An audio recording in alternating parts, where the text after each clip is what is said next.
ಬಾಲಕನನ್ನ ಹೊರತೆಗೆದ ನಂತರ ಚಿಕಿತ್ಸೆಯನ್ನು ನೀಡುವುದಕ್ಕೆ ಸಿದ್ಧತೆಯನ್ನು ಮಾಡಿಕೊಳ್ಳಲಾಗಿದೆ ಅಂತ ಶಾಸಕ ಯಶವಂತ ರಾಯಗೌಡ ಪಾಟೀಲ್ ಅವರು ಪ್ರತಿಕ್ರಿಯೆಯನ್ನು ಕೊಟ್ಟಿದ್ದಾರೆ. ಆಂಬ್ಯುಲೆನ್ಸ್ ಮತ್ತು ವೈದ್ಯರು ಅಗತ್ಯ ಸಿದ್ಧತೆಗಳೊಂದಿಗೆ ಈಗಾಗಲೇ ರೆಡಿಯಾಗಿದ್ದಾರೆ. ರೆಸ್ಕ್ಯೂ ಕಾರ್ಯಾಚರಣೆ ಅಂತಿಮ ಹಂತದಲ್ಲಿದೆ. ಶೀಘ್ರದಲ್ಲಿಯೇ ಮಗುವನ್ನ ಸುರಕ್ಷಿತವಾಗಿ ಹೊರಗೆ ತೆಗೆತೀವಿ ಅನ್ನುವಂಥ ಮಾಹಿತಿಯನ್ನು ಶಾಸಕರು ನೀಡಿದ್ದಾರೆ. ಇಂಡಿ ಮತಕ್ಷೇತ್ರದ ಇಂಡಿ ತಾಲೂಕಿನ ಲಚ್ಚಣ ಗ್ರಾಮದಲ್ಲಿ ಇರತಕ್ಕಂಥದ್ದು ನಿನ್ನೆಯಷ್ಟೇ ಈ ಗ್ರಾಮದ ಸಾತ್ವಿಕ್ ಮುಜುಗೊಂಡ್ ಅಂತಕ್ಕಂಥ ಒಂದು 14 ತಿಂಗಳ ಬಾಲಕ ಕೊಳವೆ ಬಾಯಲ್ಲಿ ಬಿದ್ದಿದ್ದ. ಆ ಒಂದು ರಕ್ಷಣಾ ಕಾರ್ಯಾಚರಣೆ ಸತತವಾಗಿ 12-13 ತಾಸಿನಿಂದ ನಿರಂತರವಾಗಿ ನಡೆದಿದೆ. ಆ ಕಾರ್ಯಾಚರಣೆಯ ನೇತೃತ್ವವನ್ನ ಸ್ವತಃ ಇಂಡಿ ಮತಕ್ಷೇತ್ರದ ಶಾಸಕರಾದಂಥ ಯಶವಂತರಾಯ ಪಾಟೀಲ್ ಅವರು ವಹಿಸಿಕೊಂಡಿದ್ದಾರೆ. ನಿನ್ನೆ ಸಹ ಅವರು ರಾತ್ರಿ ಇಲ್ಲಿ ಬೀಡು ಬಿಟ್ಟಿದ್ರು, ಅವರ ಸುಪುತ್ರ ಸಹ ಇಲ್ಲಿ ಬೀಡು ಬಿಟ್ಟಿದ್ರು. ಅವ್ರು ಏನ್ ಹೇಳ್ತಾರೆ ಈ ಕಾರ್ಯಾಚರಣೆ ಬಗ್ಗೆ? ಅಂತಿಮ ಹಂತ ತಲುಪಿದೆ, ಅದನ್ನ ಕೇಳೋಣ. ಆಲ್ಮೋಸ್ಟ್ ಆಲ್ ನಿನ್ನೆಯಿಂದ ಇದನ್ನು ಪ್ರಯತ್ನ ಮಾಡ್ತಾ ಇದ್ದಾರೆ. 14-15 ತಾಸು ಆಯಿತು. But they are doing there best. But as early as possible operation ಮುಗಿತು ಅಂತ ಹೇಳಿ ನಮ್ಮೆಲ್ಲರ ನಿರೀಕ್ಷೆ ಇದೆ. ನಿನ್ನೆ ಆ ಮಗು ಸಾತ್ವಿಕ ಮರಳಿ ಬರಲಿ ಅನ್ನೋದು ನಮ್ಮೆಲ್ಲರ ಅಪೇಕ್ಷೆ. ಸ್ವತಃ ನೀವು ಸಹ ರಾತ್ರಿ ಬಂದು ಹೋಗಿದ್ರಿ ಸರ್, ಮತ್ತೆ ನಿಮ್ಮ ಸುಪುತ್ರ ಸಹ ಬೆಳಗ್ಗೆವರೆಗೂ ಇಲ್ಲೇ ಬೀಡು ಬಿಟ್ಟಿದ್ರು.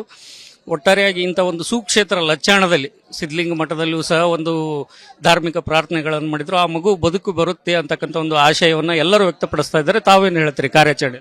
ಇಡೀ ಜನಸಮುದಾಯದ ಅಪೇಕ್ಷೆ ಅದೇ ಆಗಿದೆ, ಆ ಮಗು ಮತ್ತೆ ಬದುಕಿ ಬರಲಿ ಅಂತೇಳಿ. So as early as possible operation ಮುಗೀತು ಅಂತೇಳಿ ನಾವೆಲ್ಲ ನಿರೀಕ್ಷೆ ಮಾಡಿದ್ದೀವಿ. ಸೊ ಭಗವಂತನ ಮೇಲೆ ಪ್ರಾರ್ಥನೆ ಮಾಡ್ತಾ ಇದ್ದೀವಿ ಅಷ್ಟೇ. ಕಾರ್ಯಾಚರಣೆ ಇಷ್ಟು ಸುದೀರ್ಘವಾಗಿ ನಡೀಲಿಕ್ಕೆ ಏನು ಕಾರಣ ಸರ್? ಆ ಬಂಡೆಗಲ್ಲು ಬಂದಿರೋದ ಅಥವಾ ಕಾರ್ಯಪಡೆಗಳು NDRF, SDF ಅವ್ರಲ್ಲ ಅತ್ಯಂತ ಎಕ್ಸ್ಪೀರಿಯನ್ಸ್ ಟೀಮ್ ಇದೆ ಅದು. ಬಟ್ ಆದರೂ ಸಹಿತ ಅಲ್ಲಿ ಹಾರ್ಡ್ ಇರೋದ್ರಿಂದ ಸ್ವಲ್ಪ ಡಿಲೇ ಆಗಿದೆ ಅದು ಆಕ್ಚುಲಿ. ಬಟ್ ಇಲ್ಲ, ಈಗ ಆಲ್ಮೋಸ್ಟ್ ಆಲ್ ಮುಗೀತದ ಅಂತ ಹೇಳಿ ನಿರೀಕ್ಷೆ ಮಾಡ್ತಾ ಇದೀವಿ. ಆ ಹೂಲು ಸಿಕ್ಕಿದೆ ಅಂತ ಈಗ let us see as early as possible ಮುಗುತ್ತೆ ಅದು. ಬಾಲಕ ಬದುಕಿ ಬರಲಿ ಅಂತಕ್ಕಂಥ ಆಶಯವನ್ನ ಎಲ್ಲರೂ ವ್ಯಕ್ತಪಡಿಸ್ತಾರೆ. ನೀವು ಸರ್ ನಮ್ಮೆಲ್ಲರ ಶುಭ ಹಾರೈಕೆ ಅಷ್ಟೇ, ಆ ಮಗು ಮತ್ತೆ ಆ ತಾಯಿ ಮಡಲು ಸೇರಲಿ ಅಂತೇಳಿ. ಇದಿಷ್ಟು ಇಂಡಿ ಮತಕ್ಷೇತ್ರದ ಶಾಸಕರಾದಂಥ ಯಶವಂತ ರಾಯಗೌಡ ಪಾಟೀಲ್ ಅವರ ಅಭಿಪ್ರಾಯ. ಸುರಕ್ಷಿತವಾಗಿ ಆ ಮಗು ತಾಯಿಯ ಮಡಲನ್ನು ಸೇರಲಿ, ಕಾರ್ಯಾಚರಣೆ ಮುಕ್ತಾಯದ ಹಂತಕ್ಕೆ ಬಂದಿದೆ ಅಂತಕ್ಕಂಥ ಒಂದು ಅಭಿಪ್ರಾಯವನ್ನ ಹೇಳಿಕೆಯನ್ನ ಅವರು ನೀಡಿದ್ದಾರೆ. ವಿಜಯಪುರದ ಲಚ್ಚಣದಿಂದ ಕ್ಯಾಮರಾಮನ್ ರವಿಕುಮಾರ್ ಜೊತೆ ರಾಜು ಪಾಟೀಲ್, ವಿಸ್ತಾರ ನ್ಯೂಸ್, ವಿಜಯಪುರ.